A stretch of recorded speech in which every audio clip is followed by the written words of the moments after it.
and welcome to Experts Corner. This is Maheen Jafri. Tonight we'll be taking a look in detail about the recent two attacks that happened in Tajikistan and of course killed 5 Chinese engineers, which confirms the notion that there are non-state actors at large in Afghanistan. Secondly, Tajik president has put the militia-based and militia-ruled country under the radar of suspicion. Denmark already pointed out TTP is a threat to the entire region. UN has also voiced its concerns, saying that any action from the Taliban 2.0 can be really, inaction rather, can be really dangerous for the entire region, which is the furtherance of a voice in the narrative from Pakistan as well. Not to forget, just today we lost 3 cops in an IED blast in Dera Ismail Khan. Now the question is, how long would it take for the Taliban government to take action against TTP, because now it's a growing threat more than ever. In the second segment, we'll be taking a look at the MOUs being signed between Turkiye and Pakistan, and as it is expanding its investment footprint in the energy market of Pakistan. This happened during the Turkish visit delegation in Pakistan, and Prime Minister Shehbaz Sharif also underscored the long and fraternal ties, the historic ties between Pakistan and Turkey, and he expressed satisfaction over the positive trajectory between these two countries. Also, he extended invitation to the Turkish investors to come and invest in Pakistan. Now, we need to see what kind of a window of opportunity this is for Pakistan, and how can we really follow the same format with other countries as well. Now, to talk more in detail and have an analysis regarding these two topics, we are joined by Farrukh K.Pitafi in our studio, and also Hassan Khan online, who is analyst. Thank you so much, both of you, for joining in. Thank you. Fine. Hassan Khan, starting with the Taliban government's inaction against TTP, the latest event, especially the Tajikistan 2 attacks where 5 Chinese engineers been killed, the furtherance of Pakistan's narrative on Taliban's inaction and TTP being a threat. What is your comment? Thank you very much. I think it was no more a secret in Pakistan from the day first. It was trying to sensitize the regional countries and the international community that Taliban or Afghanistan under Taliban is not only a threat to Pakistan, it's a threat to the region, and in a larger context is a threat to the world.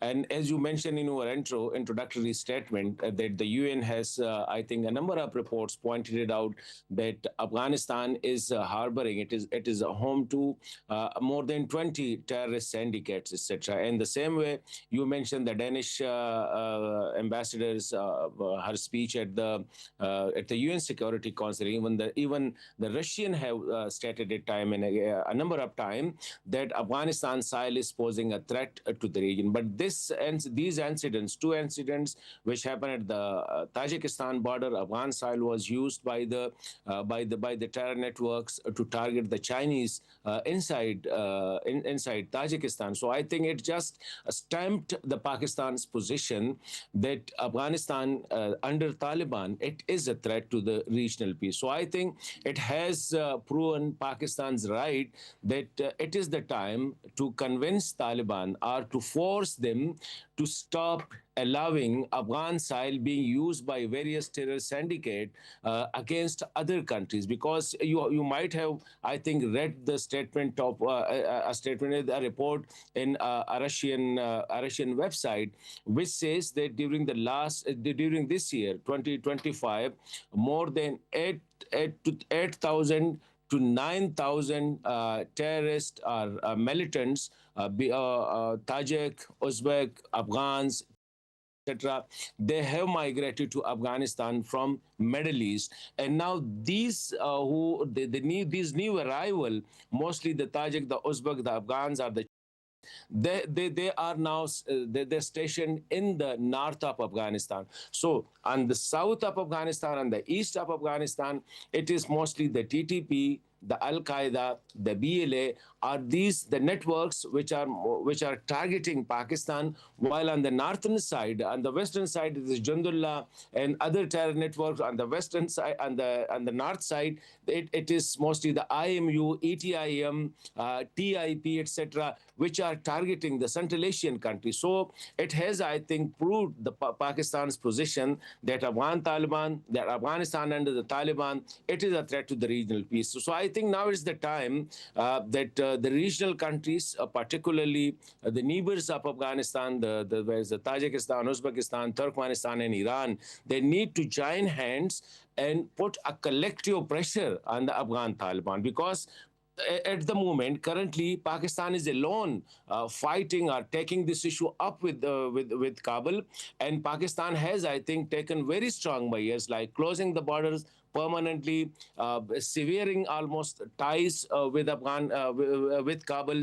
Pakistan is no more directly communicating with Kabul for the last more than a month or two. So I think the other countries, as I mentioned earlier, they should also join Pakistan in these efforts. Right. And Hassan Khan, this is a very important point that you actually made, the need for a cooperation between the regional, neighbors of Afghanistan. And we have seen that when Afghan Taliban were about to take over, at that time there were rigorous consultations that went on between all the neighbors, and it continued for some time. We don't seem to have the similar kind of push for collective security, so to speak. Now, on one side, why would that be? On the other side, the question now is, Pakistan, of course, is being hit by Afghanistan already. Then we have seen that Tajikistan and China, particularly, are very important, targets now. So, what exactly can be the nature of putting pressure? You cannot just isolate a country and hope that they will change their course. Afghan Taliban seem to have communicated that they don't care what happens to their people. So, what exactly is the modus operandi? If we finally find some kind of approach in Afghanistan, that might not be merely non-kinetic. Yeah, I think they are the hostage. I think Afghan Taliban are the hostage of their, what we call it, their ideology, their rudimentary ideology, and which they call it an Islamic ideology. They are so far hostage to that. But you are right that till date, Pakistan was alone putting pressure on Taliban to stop to not to allow Afghan soil being used by the various terror network. I think so far the others were not feeling that heat which Pakistan was feeling. Pakistan for the last almost 4 years daily facing the deadly terrorist attacks. Our security boys, our civil armed forces, they are targeted. As in the intro, you mentioned that the today attack on the police in Dera Ismail, and it is almost a daily routine. So Pakistan was feeling, I think, the pain for the last 4 years. And Pakistan was repeatedly knocking at the Taliban doors, using various tools like the trade tools, incentivizing trade, incentivizing the what you call it, the transit trade, etc. But they were not responding, and they're stuck to their what you call it character, which is supporting what they call their brothers in arms, their brothers in faith, etc. But now you see the Tajikistan, they are also now feeling definitely. I'm not happy over it, and nobody will be happy over it that there shall be such attacks in Tajikistan, Uzbekistan, or Turkmenistan, or either in Iran. But unfortunately, it happened, and it happened. The Chinese were targeted inside Tajikistan too, and there is a growing the ETIM, Eastern Turkmenistan movement, which is mostly targeting the Chinese. Its number is growing phenomenally. When Taliban took over, there were hardly a few hundred, but now their number is in thousands. It means that more and more these the militants are now coming and joining ETIM. So their number is growing. The organizations their network is growing, and now they are using the most modern technology like the quadcopters. So I think now Tajikistan will be definitely feeling the pain. So I'm also expecting that Uzbekistan shall not wait for such incident to happen.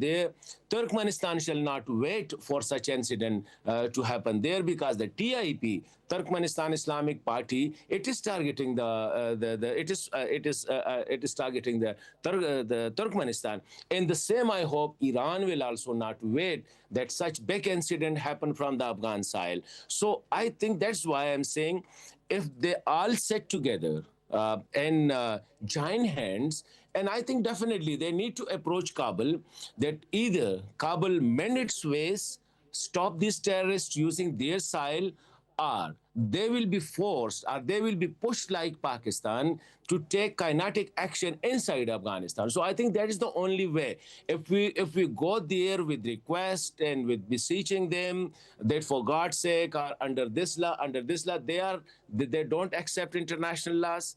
They don't accept any other frameworks except their own. They accept their own ideology, etc. So the other language they understand is the language of force, and I think Pakistan has exercised it, and we shall not be happy over it, but it is giving result. You know that the day Pakistan has announced that we will target where we feel we have been targeted. And you know, the statement of the foreign minister, Dar, the deputy prime minister, who said that on Saturday in his press conference, he said that we were ready to attack the hideouts of terrorists inside Afghanistan, but a friendly country, he was referring to Qatar, they repeatedly called me and stopped me from using kinetic tools, and they take the responsibility that they will try to mediate and they will try to take care of the situation. So I think if the other regional countries, the Tajikistan, Uzbekistan, Turkmenistan, and Iran, they also, and including China, if they also resort to the Pakistan policy or beg the Pakistan policy, so I think Taliban can be convinced. Otherwise, I don't see any other way to force them to follow the line. Right. With your permission, Maheen. So let me actually ask you another question. The fact that this happens, particularly the Tajikistan attack, when CSTO meeting is going on in Bishkek, how do you see that? If that is so, and there was any connection, so there is a message not only for China, not only for Tajikistan, but also for Russia and other Central Asian countries, one of whose leader is visiting Pakistan soon. Yeah, I think you know that Tajikistan is a very important member, crucial member of CSTO, and CSTO is just like on the NATO Article 5. It is the collective responsibility of all the 6 members if one state is attacked. So currently, the CSTO feel that Tajikistan is under attack. Tajikistan is under attack by the terrorists, etc.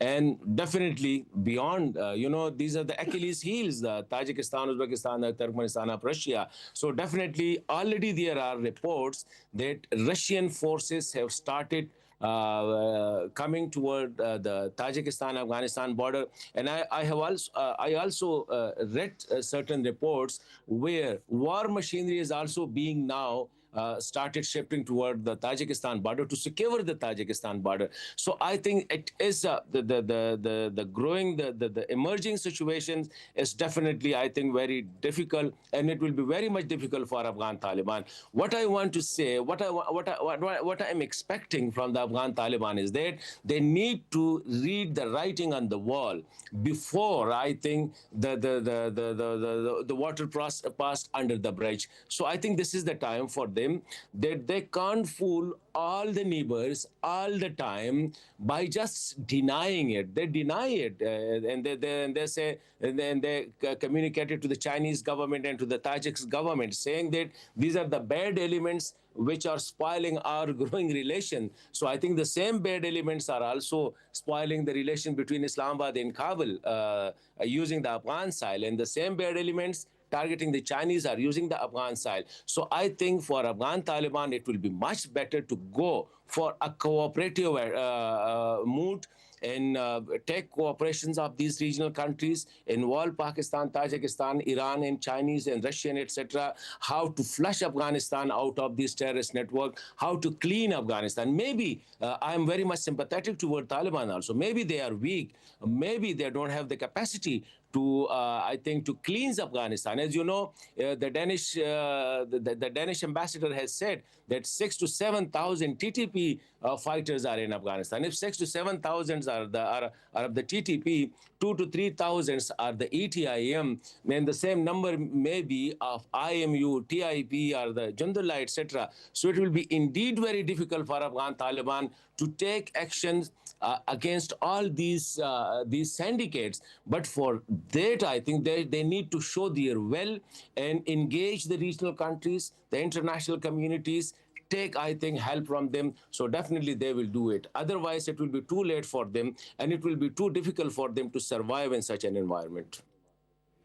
Hassan, you mentioned the expansion of these splinter groups. You mentioned there might be 6,000 to 7,000 TTP and a lot of other groups who are just expanding.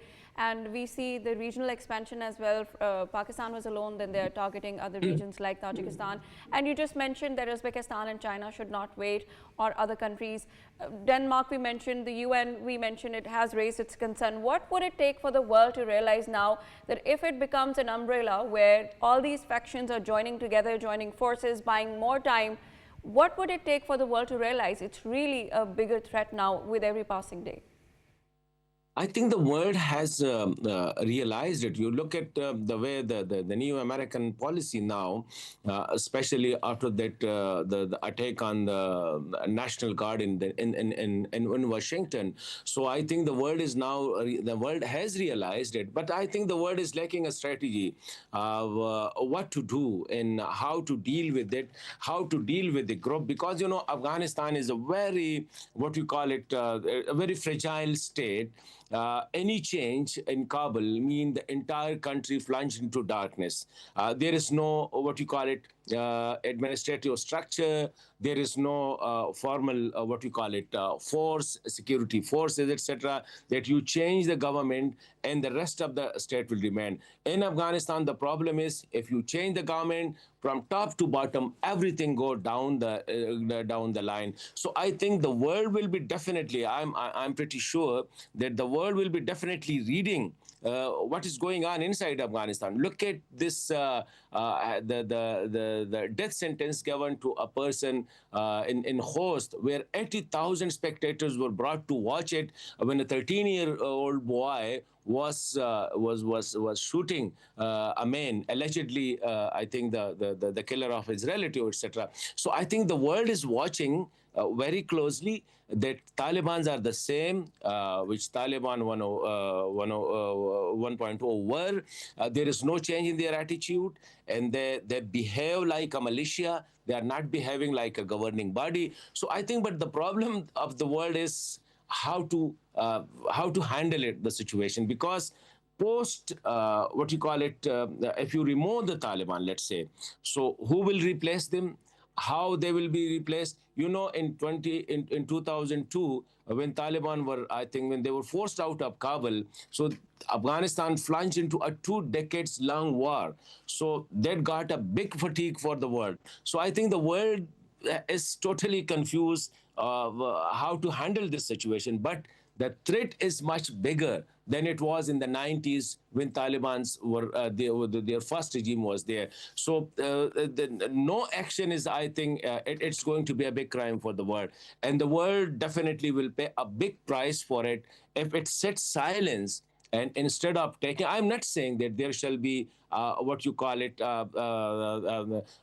by force, you go and just take the Talibans out of Kabul. My point will be, I think we need to sit with them, convince them by either way, by involving the neighbors, by involving the Muslim countries, by involving the Afghan diaspora, etc., or by supporting the others who are fighting against Taliban. Maybe that will be a long war, but there is no Hassan Saab, I mean, we have been covering Afghanistan for quite some time, but there seem to be certain devices that you have just employed, and I wanted to deconstruct them. One is of course, fear of the alternative. You were talking about the possibility that if Taliban go away, who else is going to actually take over Afghanistan? And that is a legitimate concern, but that eventuality, will that be any worse than what we are facing today?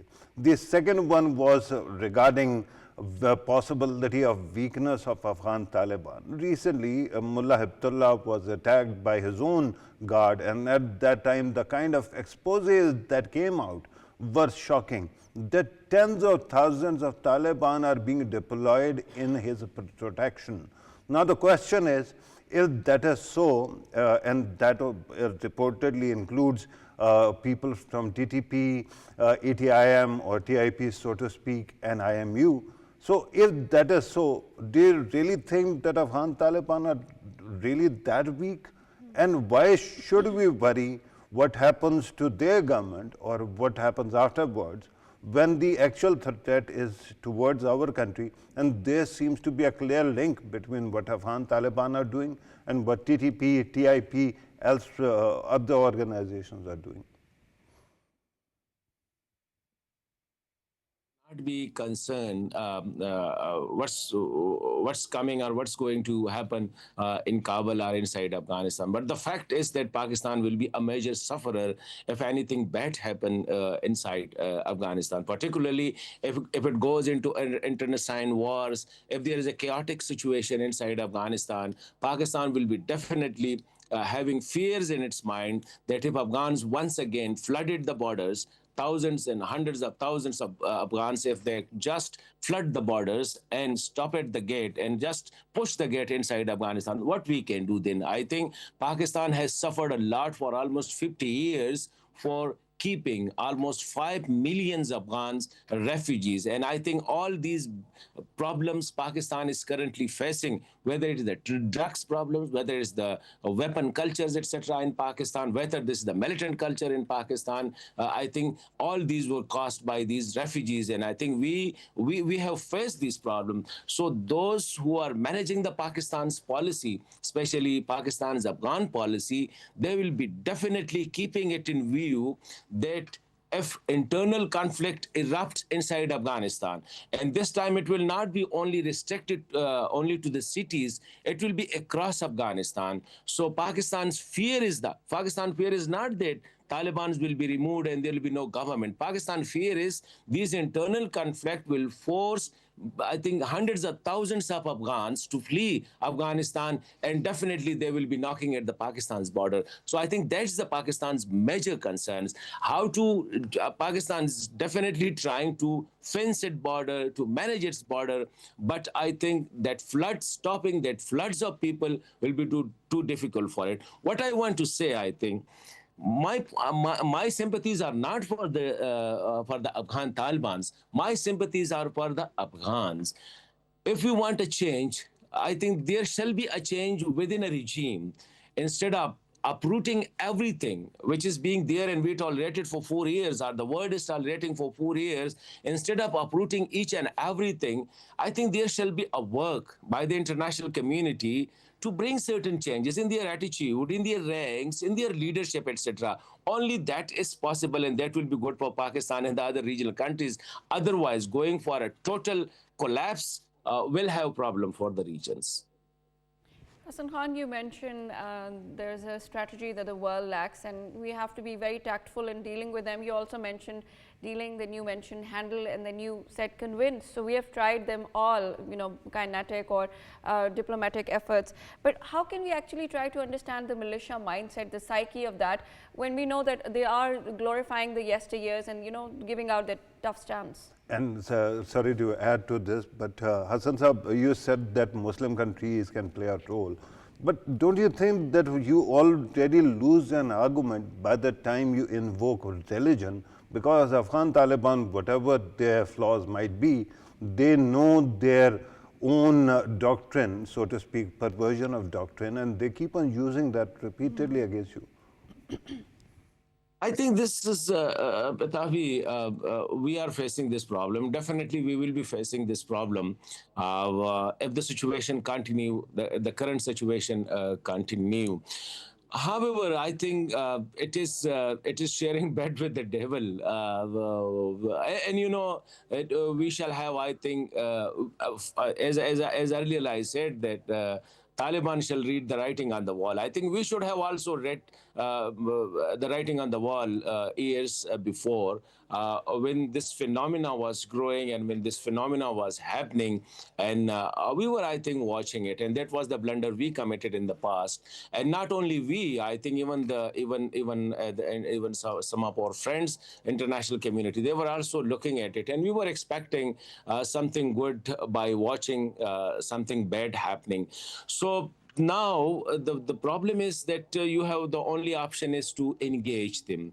uh, as I said, we use both kinetic and non-kinetic options. As I said, we incentivize the trade, we incentivize the transit trade, we try to engage them, we try to convince the world and to engage with the Taliban, but nothing works. And but war is also not a solution. We use the kinetic options. Kinetic options also didn't work. Kinetic options are good as far as it engaged the other friends to come and intervene. But I think the net result, I'm not pretty sure that that will be something good or something better than the past one. But the only option we have is to engage them, and this process of this framework of engagement need to be broadened. Not only Pakistan, the Chinese, the Russians are two very important countries.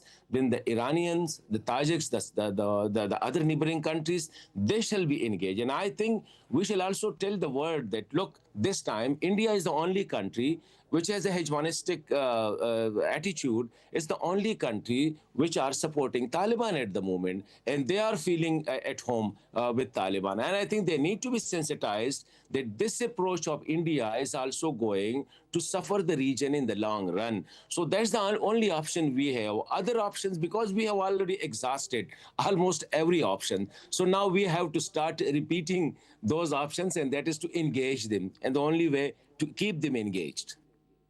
Thank you very much, Hassan Khan, analyst, for joining us and on this very important topic on the inaction of Taliban, on how they cannot take action, they're not willing, they don't seem to be willing to take action against TTP. Your concluding remark, Farrukh. Yeah, one thing that Hassan Saab was saying, that we have no other choice but to engage Afghan Taliban, right? And then he spoke about various neighbors. Look, even if you include, the fish of Arabian Sea into discussion, even then I can tell you Afghan Taliban are not going to change their spots. This is their MO, this is how they roll, this is how they operate, right? Now the question then is, if kinetic is not an option, and if dialogue minus use of religion is not an option, because of religion will, I tell you, they have convinced themselves that whatever doctrine they are using is right, and that's why Afghan people don't matter. These problems have actually been quite a headache. If we are not going to have a dialogue minus religion, because they kept on saying that we are a nation state, we are a government, treat us like that, then use secular language, so to speak, right? But frankly, if these two things are not an option, then I actually bring all the regional partners together and ensure that there is, between kinetic and non-kinetic option, there must be intelligence operations that are possible. A collective attitude, because see, every benefactor of Afghanistan is being hit. Pakistan is on top of the list. China, 5 people killed there. How many TTP seems to have attacked in Pakistan, right? Then Russia and CSTO, Tajikistan, Uzbekistan, other countries as well. Iran cannot say that they are not being attacked. So let us, put our heads together and find a kind of a response that might be able to change their attitude or their government. Absolutely. With this, we move on to our second segment, which was about very important MOUs being signed between Turkey and Pakistan. 5 MOUs, and of course, concessional agreements were signed on petroleum as well. And this happened when Turkish delegation is visiting Pakistan, and of course, led by the Energy Minister of Turkey. We've been joined by Dr. Khalid Waleed, economist. Thank you so much for joining in. Dr. Khalid Waleed, how do you see Turkey expanding its investment footprint in the markets of Pakistan, especially energy market? Yeah, thank you so much for having me. This is very important visit on two grounds. First is the soft component of it, and second is the hard infrastructure-based investment that this visit could brought in. First, I would talk about the soft component of how we can partner with Turkey and we can strengthen our partnership, particularly in energy sector. If you talk about the electricity sector of Pakistan, it is being plagued by inefficiencies in distribution companies. So Pakistani government, they're planning to privatize the distribution networks, distribution companies. Pakistan can learn from the successful example and model in Turkey and the challenges that they faced. In Turkey, they brought in the model that is known as a TOR model. TOR model basically is the transfer of operating rights, TOR, which means the infrastructure, all the hard component, they would continue to be the ownership in the ownership of public, the government, the distribution companies, but you privatize the operation side of the business, particularly in distribution networks, so that in one area location, multiple distribution companies they are operating and competing in operating the operation of distribution companies. So in that way, efficiencies can be enhanced, competition can be brought in. So that is very imperative for Pakistan right now that we implement that model in letter and spirit, and we sort of decrease the inefficiencies of distribution companies, which are sort of taking toll on Pakistan's power sector. Second, very important is that Turkey is also, a very heterogeneous sort of region that Pakistan also faces this problem. We can bring in the efficiency in our generation sector, in transmission sector, and in distribution sector. So all in all, Pakistan can use Turkey as example, and we can make our power sector more efficient and more resilient in terms of finances, in terms of energy. That is the soft component where we can sort of utilize this partnership that Pakistan and Turkey enjoys. Second is the hard component of this partnership, that is to bring physical infrastructure and investments from Turkey to Pakistan. There are multiple avenues. That is exploration of oil and gas, that Pakistani government is giving the lucrative incentives for the exploration businesses. Another thing that maybe could be a very good point of interaction and collaboration is Pakistan's growing market of solar panels and electric vehicles. That could be very imperative, very important if you see it from a lens that this time around the COP30 was hosted in Belém. Next COP31 would be hosted by Turkey in Antalya.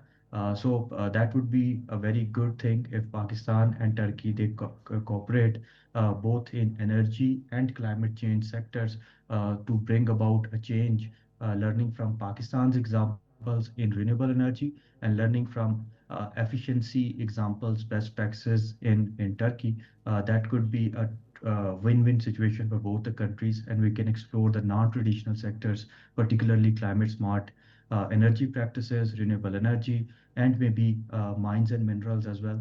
And lastly, I think cooperation can be extended to critical mines and minerals that are important for renewable energy development.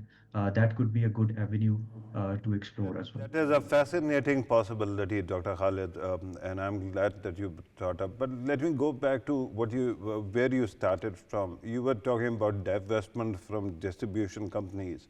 And then, of course, you spoke about the inefficiencies in the system. And there, although while mentioning the two sides that have already been partially privatized, distribution and production, you also mentioned transmission. Transmission is one sector we don't seem to have actually opened up to competition, and that is where most of inefficiencies lie. Is there possibility of some kind of inducement there as well for some kind of competition? Because that might be a game changer. Now, the second part is very important, and that is regarding the prospects of investment. Because if you remember that when the government introduced its AI and its crypto policy, at that time they declared that there is going to be a carve out in energy for those sectors.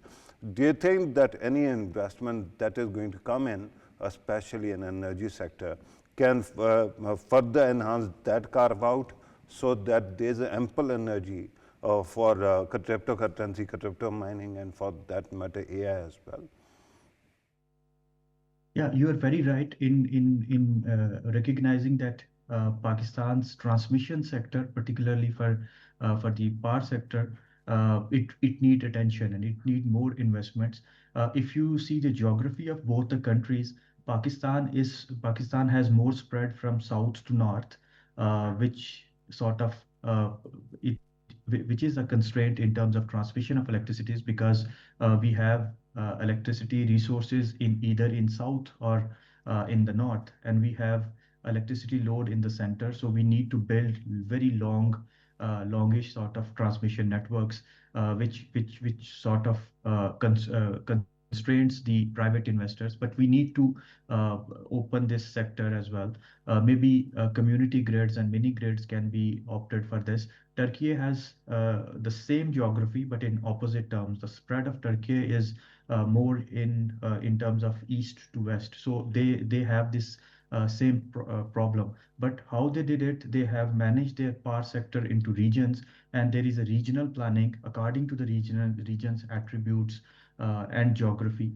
Pakistan can learn from that as well. Maybe we can bifurcate our distribution companies into more distribution companies with a smaller area of services. That could be done as well. Liberalization in transmission sector, that could be done as well. Grid modernization, we can learn from Turkey as example, where they're using artificial intelligence to modernize their grids.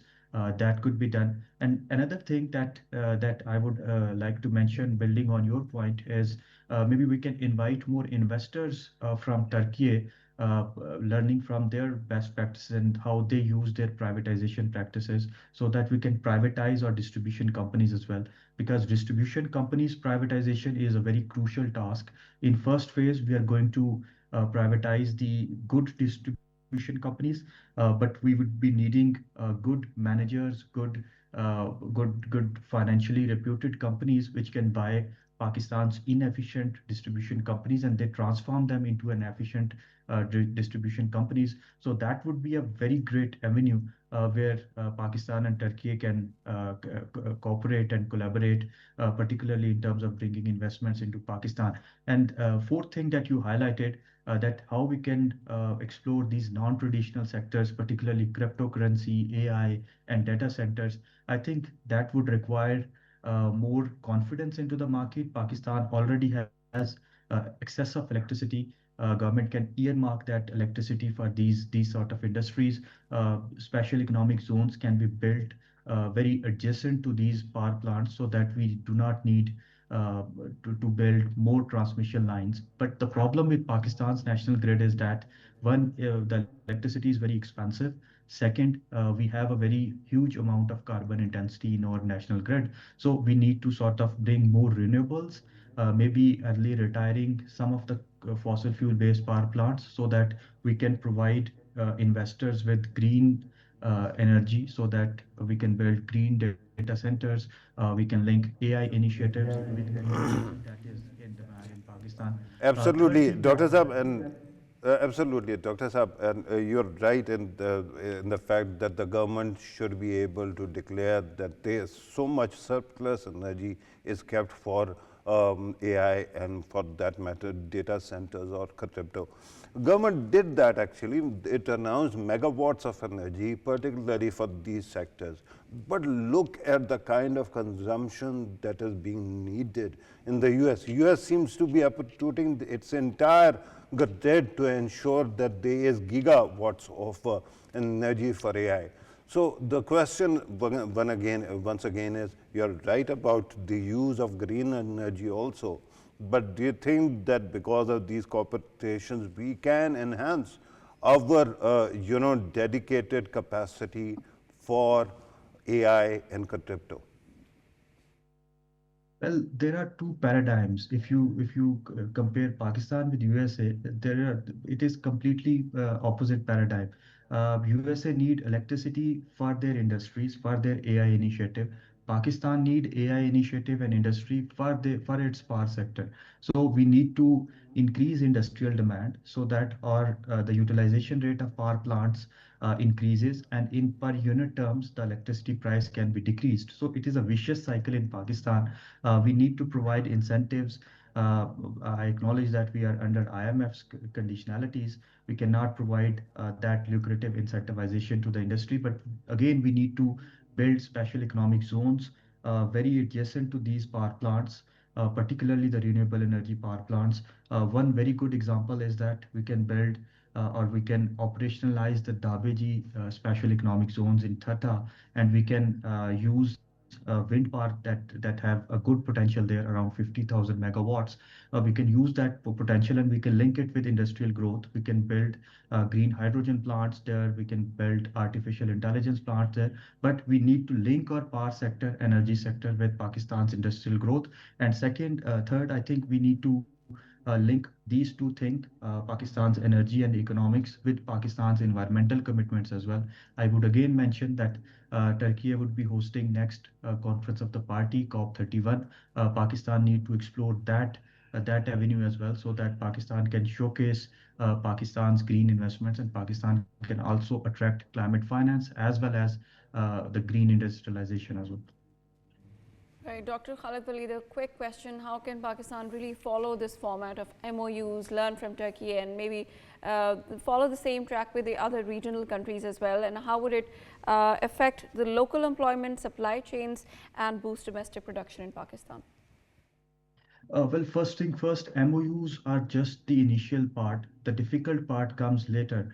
We need to bring the expertise to Pakistan, invite Turkey's companies, businesses to Pakistan. And now we need to shift the investment mode from government to government contracts to business contracts. Just like we have learned that in first phase of China-Pakistan economic corridor, we did lots and lots of government to government based contracts, which were not that much successful. But in second phase, the business to business relationships, they are flourishing. If you see Pakistan solar market, you would be astonished that Pakistan has this solar revolution. Same thing we need to do with the Pakistan and Turkey relationship, that we need to build business to business relationships. Government should do the facilitation part, should do the regulation part, should act as the helping hand, so that the businesses from both ends, they can sort of collaborate. And third thing that is very important is the collaboration in terms of human capital. Pakistan has a surplus labor. Pakistan can export labor to Turkey, and Pakistan can bring invest in experts from Turkey, so that information diffusion and technology diffusion can happen. And Pakistani industries, particularly the non-traditional industries, that is more knowledge driven or innovation driven, they can flourish in Pakistan, particularly AI and maybe battery storage, electric vehicles. Turkey has a good industry of defense. Pakistan can collaborate in that sense as well. So that it should be Pakistan should move from MOUs to more people to people and business to business sort of relationship, so that we can extend our cooperation and collaboration. Absolutely. Thank you very much, Dr. Khalid Waleed, economist, for joining us on this very important, I would rather say, achievement of Pakistan, where these MOUs are being signed. And rightfully, as he said, that there needs to be a revolution in the industries, people to people and business to business contacts. Farrukh, what do you have to say about this? Yeah, two quick interventions. One regarding G2G and B2B issues, right? And that was that perhaps government to government cooperation hasn't seemed to worked well, so there should be business to business model. And I don't disagree with that, although I don't think that G2G has failed.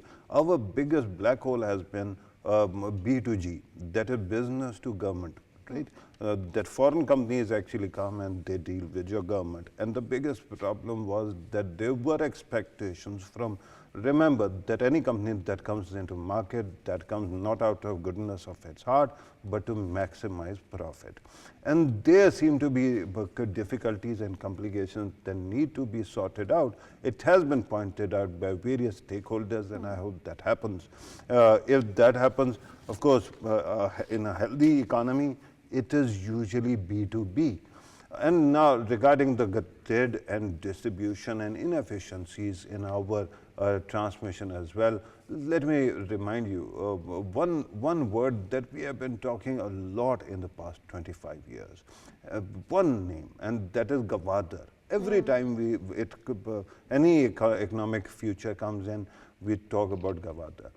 You know, last time I was in Gwadar, I think it was last year or last year, the distance between National Grid and Gwadar's grid was 100 kilometers. The country hasn't been able to bring that region, that city, that is a city of our dreams, into your national grid. So inefficiencies in transmission and all these infrastructure issues are there. And I hope that this cooperation between between Turkey and Pakistan, and of course China, Pakistan with Russia, also with America, they all help us in building our capacity, and Saudi Pakistani also, to ensure that our infrastructure and our distribution electricity power is cheap, efficient, and really able to help companies make profit. Right, Farrukh K.Pitafi, thank you so much for your comments. And of course, we know Pakistan needs to learn a lot when it comes to gaps in the energy sector, especially the transmission line. Especially, you pointed out that there's a 100-kilometer distance from national grid from the from Gwadar, and that's how and that's where Pakistan needs to learn and also follow this track to bring along cooperation and collaboration with other regional countries as well. This is all for tonight's show. It's Maheen Jafri signing off. Take care.